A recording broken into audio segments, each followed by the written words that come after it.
안녕하세요 여러분, 리플 마니아입니다. 제가 3주 전에 2023년에 유행할 암호화폐 트렌드는 블록체인 게임과 메타버스가 될 것이다 라고 말씀을 드렸었는데요. 이 메타버스에 관련돼서 저는 계속적으로 관심을 가지고 있고 모든 산업을 계속적으로 메타버스의 관점을 가지고 지켜보고 있습니다. 그 중에 이제 마이크로소프트도 포함이 되는데요. 이 마이크로소프트와 또 하나의 유명한 회사가 페이스북의 메타 회사입니다. 메타버스라고 하면 이 두 회사가 굉장히 크고 리드를 하고 있다라고 생각을 하는데요. 마이크로소프트에서 메타버스 산업을 접겠다 이런 얘기가 나오고 있더라고요. 그리고 페이스북 메타에서는 핵심 인물이 빠져나가고 자꾸 사업이 잘 되지 않는 그런 느낌으로 갖고 있기 때문에 좀 뭔가 메타버스에 대한 불안한 요소들이 좀 보여진다 이렇게 생각을 할 수가 있는데, 오늘 이 마이크로소프트에 관련된 뉴스를 보면서 이 메타버스에 관련된 저의 생각과 그리고 블록체인과 암호화폐에서 어떻게 봐야 할지 이런 부분에 대해서 이제 말씀을 드릴 거기 때문에 영상 끝까지 봐주시면 좋을 것 같습니다. 그래서 이 마이크로소프트를 보면은요, 메타버스 사업을 축소하나 관련팀 이단 해고 뭐 이런 얘기도 나오고, 뭐 마이크로소프트가 메타버스 포기에 이어 VR 헤드셋 팀도 일부 정리했다 뭐 이런 이야기도 많이 나오고 있습니다. 사실 마이크로소프트에서는 한 1만여 개의 일자리를 줄이겠다라는 계획을 말했기 때문에 계속 이 계획을 실천하고 있다 이렇게 볼 수 있을 것 같아요. 그래서 이 홀로렌즈라는 이 개발팀 뿐만 아니라 태블릿 서피스, 그 다음에 게임 콘솔 엑스박스 등 이런 하드웨어 부분에서의 인원이 추가적으로 정리가 되었다라고 하는데요. 일단은 이 홀로렌즈라고 하는 거 잘 모르시는 분들이 계실 텐데, 이 홀로렌즈라는 거 되게 간단합니다. 이렇게 안경을 쓰고 핸즈프리, 손을 사용하지 않고 이런 작업하는 데 효율적으로 도와주는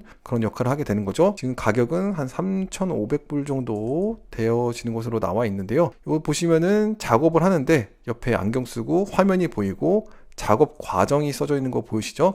그래서 이거 보고서 작업을 하면 틀리지 않게 작업을 할 수 있는 이런 도움을 줄 수도 있고요. 그 다음에 제조업에서는 사람이 본격적인 작업에 투입이 되기 전에 어떤 인턴 과정이라고 볼 수 있겠죠. 예를 들어 운전면허 시험을 본다라고 했을 때 가상으로 운전하고 그 다음에 실제로 운전해서 운전면허증을 취득하는 그런 경우가 있잖아요. 그래서 이제 가상으로 먼저 실험을 해보고 그 다음에 곧바로 작업에 투입할 수 있게 뭐 이런 것들도 도움을 줄 수 있다 이렇게 표현을 하고 있고요. 그 다음에 어떤 건강 헬스케어 같은 경우에도 의사가 환자를 만나 어떤 뭐 만지거나 하는 것이 아니라 실제로 이 안경으로 엑스레이를 바로 볼 수 있고 MRI도 이미지도 볼 수 있고 여러 가지 건강 쪽에서도 효과를 낼 수 있는 이런 부분들도 보여지고 있고요. 그다음에 교육적인 것에서도 안경을 쓰고 보면 이렇게 어떤 3D 환경으로 보여져가지고 같이 함께 공부하는데 굉장히 유용하게 활용될 수 있는 이런 플랫폼이라고 보시면 될 것 같아요. 약간 다르죠. 우리가 알고 있는 일반 VR과는 좀 다릅니다. 그래서 이 홀로렌즈에 대한 이런 사업은 계속적으로 투자할 계획이다 라고 발표를 했고, 이것이 이제 산업형 메타버스라고 볼 수가 있어요. 그래서 이 산업형 메타버스를 계속적으로 발전시키려고 하는 게 마이크로소프트다. 이걸 이제 기억하고 계시면 되는데, 그러면 산업형 말고 소비자형 메타버스를 지금 현재 다 사업을 접겠다 이렇게 마이크로소프트에서 이야기를 하는 거거든요. 대부분 이 소비자형 메타버스라고 하는 거는요, 우리가 코인에서 알고 있는 디센트럴랜드 같은 그런 플랫폼이라고 보시면 됩니다. 이렇게 가상 공간에 사람들이 모여서 커뮤니티를 형성을 해서 여러 가지 이벤트를 벌이고 뭐 이런 플랫폼이죠. 이런 플랫폼이 바로 알트스페이스 VR이라고 하는데, 이 알트스페이스 VR을 이제 사업을 접겠다 마이크로소프트에서는 이렇게 언급을 하게 된 겁니다. 그리고 이제 혼합 툴킷이라는 것이 있는데요, 바로 이 믹스된 리얼리티 툴킷이라고 하는 건데, 바로 이렇게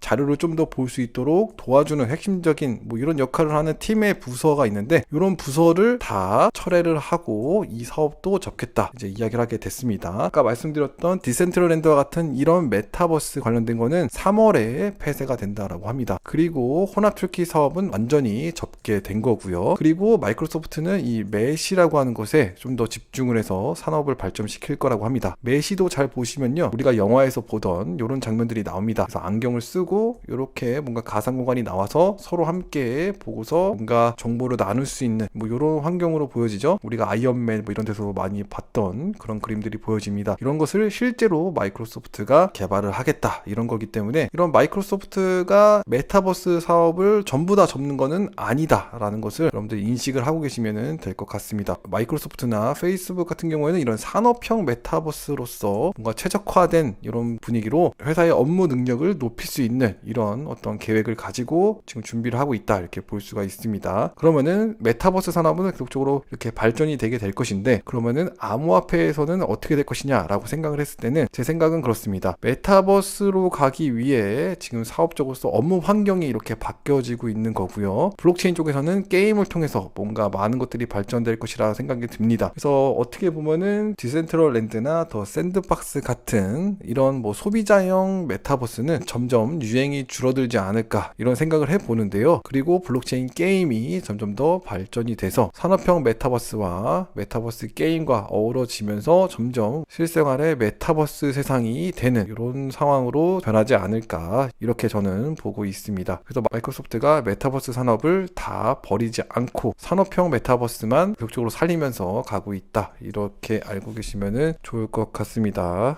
블록체인 게임과 메타버스 관련돼서 계속적으로 저는 지켜보고 있고요. 앞으로 어떻게 될지 좀 흥미롭게 더 관심을 가지고 쭉 살펴볼 예정입니다. 오늘 방송은 여기까지 하려고 하고요. 도움이 되셨거나 재밌으셨다면 좋아요와 구독, 알림 좀 꼭꼭 부탁드립니다. 시청해주셔서 감사합니다.